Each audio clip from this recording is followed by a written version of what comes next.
দর্শক, আমরা ইতিমধ্যে কমলগঞ্জ আদমপুর সনগাঁও গ্রামে অবস্থান করছি।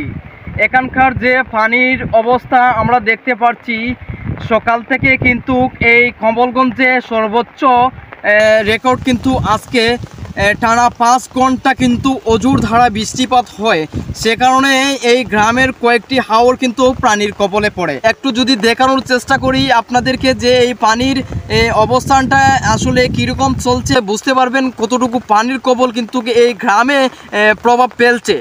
এদিকে যে দেখতে পাচ্ছি আমরা কিন্তু এই যে ঘাং রয়েছে, সেই ঘাংটা ভাঙনের কারণ কিন্তু রাস্তার উপর দিয়েই পানি যাচ্ছে এবং এই গ্রামের যে কয়েকটা আশপাশ কয়েকটা হাওর রয়েছে, সেই হাওর কিন্তু পানির কবলে আছে। এখন বর্তমানে আমরা দেখতে পাচ্ছি সেই ঘাঙের ভাঙন যদি না হতো কিন্তু এই পানিটা কিন্তু এখানে ঢেউ করতো না এবং এই গ্রামবাসীর কোনো ক্ষতি হতো না। এই ঘাংটা ভাঙার কারণে কিন্তু এই গ্রাম কিন্তু ক্ষতির মুখোমুখি পড়ছে এবং মানুষ দুর্যোগের মুখোমুখি পড়ছে।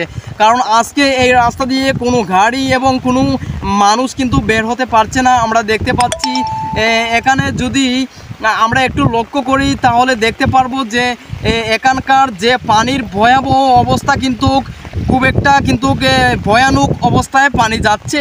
এই পানিটা কিন্তু নিচের দিকে ঢেউ করছে, কারণ পাহাড়ি পানির যে টলগুলো আমরা দেখতে পাচ্ছি, সেই টলগুলো কিন্তু এখানে ধীরে ধীরে কিন্তু ঢেউ করছে এবং এই হাওরগুলো কিন্তু পানির কবলেই পড়ছে।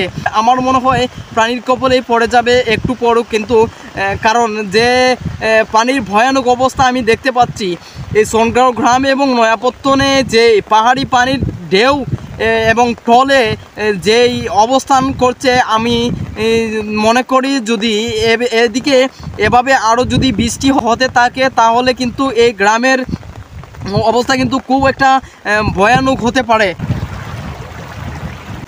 RMBD news 20 Kamalganj.